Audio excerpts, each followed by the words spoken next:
Still like the way the engine throws you side to side when these boxes start up.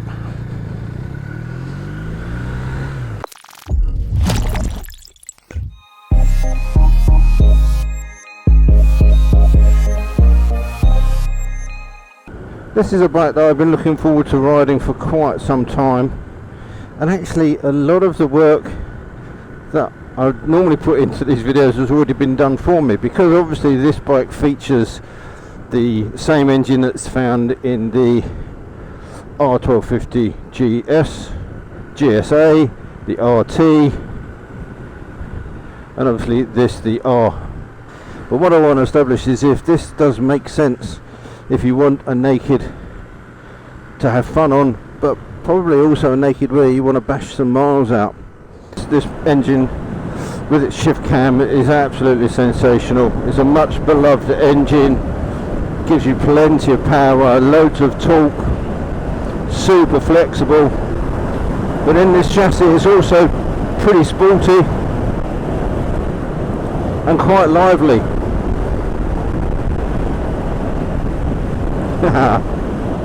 Absolutely effortless power delivery,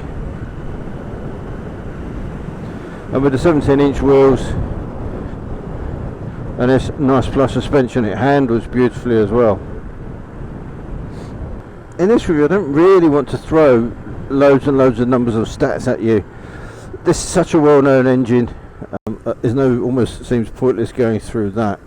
What I want to do is give an impression of what this is like as an everyday bike in all kinds of scenarios. So let's talk a little bit about ergonomics, because that's something I always look at. And with its 820mm seat height, I think it is, you have an option as a low seat. You can't adjust the seat that's on it, but you can buy a low seat as an accessory, which is $760, and then what BMW called a sport seat, which is $840, I believe. But at 820, I'm 5'10", 32 inseam, flat foot this, no problem. It weighs about, I think, 239 kilos curb weight, fully fueled, ready to go. But obviously the beauty of this engine is it carries its weight really low, and it doesn't feel like that. It feels very nimble and an easy bike to manoeuvre, both on and off. It's not one of those big behemoths that you struggle to push around.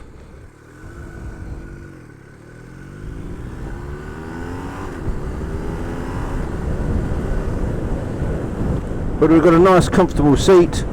This one is heated, this is an optional extra, and the passenger seat is heated.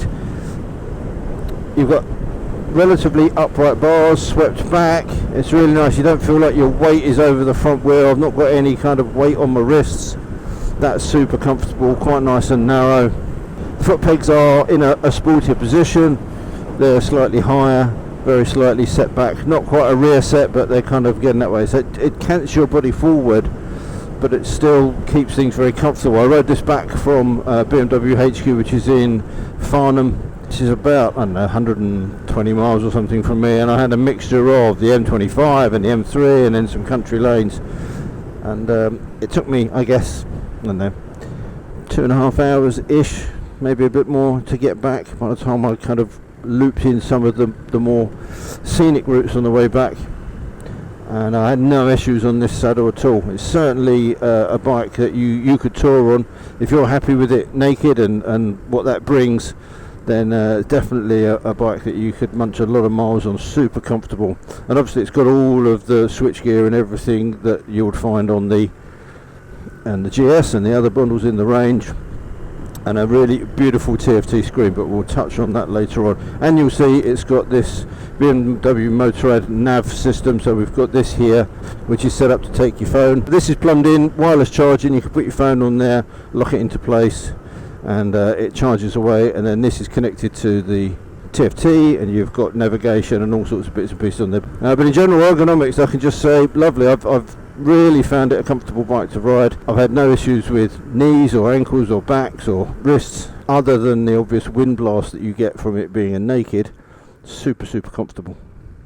There's quite a few luggage options for this as well, both from BMW and third parties. It may not be as practical as something like the GS in terms of that luggage. I think for day-to-day riding and for you know, mixed use, this is probably a better bike. I'm not saying this bike per se is better than the GS, because largely it's the same with everything that's underneath it. But in terms of handling and fun, it probably is a better choice for a lot of people. I actually think it's a nice looking bike as well. This colour, which is new for the 2023 range, I particularly like. It's a very handsome looking beast, whether you're 2 feet away or 200 feet away from it. So yeah, ergonomics, tick, nothing to complain about. Okay, so let's get on with suspension and handling, and I've come down a lane which I know to be a bit washboardy and a bit bumpy to see how this handles. This has got the electronic suspension, so this obviously takes care of damping depending on what riding mode you're in, and I'm in just the basic road mode at the moment. I think with tyre sizes, I'll put them on the screen so I can't remember. I think it's 120 70/17 on the front, and I think it's a 180 55/17 on the rear, and they are shod in, he says looking at it, Michelin's. It is a fantastic bike on the road, really confidence inspiring, sticks like, as my father would say, it sticks like shit to a blanket, but you get a nice plush ride, but it's still firm, it doesn't feel sloppy. Compliant ride, super comfortable, but you really got confidence when you push it in the corners. I've got no complaints, and I think that's going to be a theme for most of this video, is when I'm looking for negatives and niggles, I'm not really going to find any. It's a very well sorted motorcycle. Yeah, one of the things that could be slightly dangerous on this, and I'll probably use it a little bit more when I get onto some of the bigger roads, is within the TFT screen you can change it to a kind of sport setting. And here you see I've got a couple of new bits appeared. So I've got the Honda DCT on the brake. So it will show you a percentage of how much the traction control has kicked in. On the right hand side you've got your brake, so it will show the brake forces that you've put the bike through. And then in the centre here you've got the degree of lean. So at the moment I've kind of just been doing normal road riding. I've lent 32 degrees to the left and a max of only 24 to the right hand side, which I think is great for track use. I think on the road you might start looking at those and trying to kind of beat your record if you're a competitive person. Obviously for track riders, and this will be right at home on a track day, it's lots of useful information. For people on the road, it's just a bit of fun, but I like the fact that that's baked into this TFT screen, which is super clear, really easy to read. It's one of the nicest screens I've seen for quite a long time. Everything's a nice size, it's all laid out in a very sensible way. Another tick for BMW Motorrad. But as you can see, as I said about the handling, even coming through here, this is a pretty bumpy, bouncy old road, and the bike just feels super planted. So, going back to my original premise of this video, is this the kind of forgotten sports naked in the BMW range, and in sports nakeds in general? I think potentially it is. I think the S1000R gains a lot of headlines, but this is a very, very good bike. Extremely capable, it's quick, it handles beautifully, it's got all the toys on it. You know, if you want an all-round naked bike that you can do some touring on, or you can go on a track day, or you can just scratch around the lanes. If you want to ride it in the winter, you've got your heated grips and your heated seat. It's really hard to pick any holes in this bike at all. Just that amazing rush of power that this engine puts out, and it's so flexible as well because of that high torque number. Almost in any gear you can wind on and it just says, yeah, okay, let's go. Really is a lot of fun. I absolutely have enjoyed riding this bike. Am I a little bit smitten by it? Potentially. I would definitely have one of these in my garage. I've been riding this bike as much as I can, and I'm trying to find some negatives, and I can't really. A lot of the negatives are just going to come from personal preferences around looks and the badge and all that sort of stuff that you get involved in when you start comparing bikes. But as an all-round bike, it's very, very, very good. So you can ride like a hooligan and then come into town, and here we are, third gear, 28 miles an hour, 29 miles an hour, just over 2,000 revs, and it's purring along like a nice docile little pussy cat.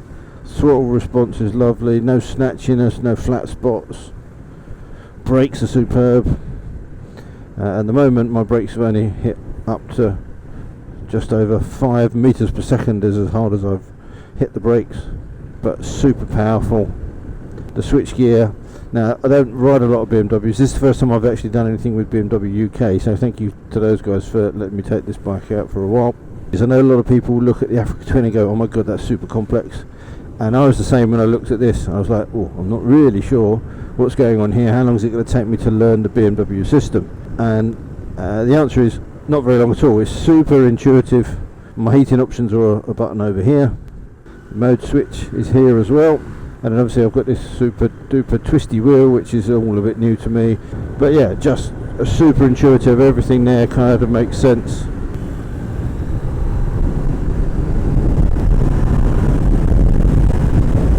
Hey! Love it.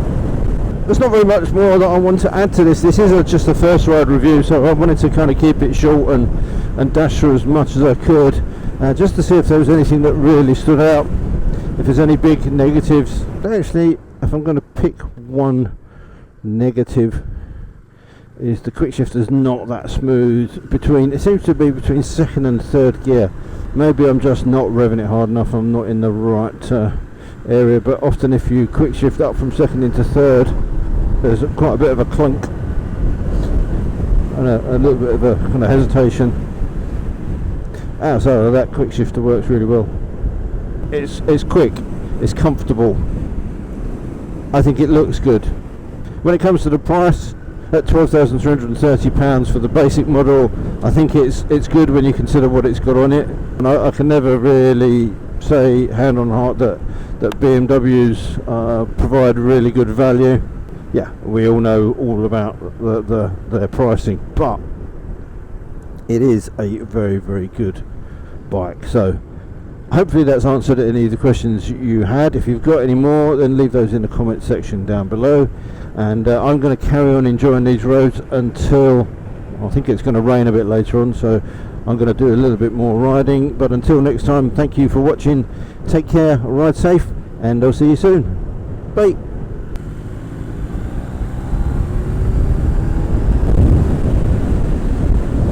I'm not sure I could trust myself with one of these, to be honest.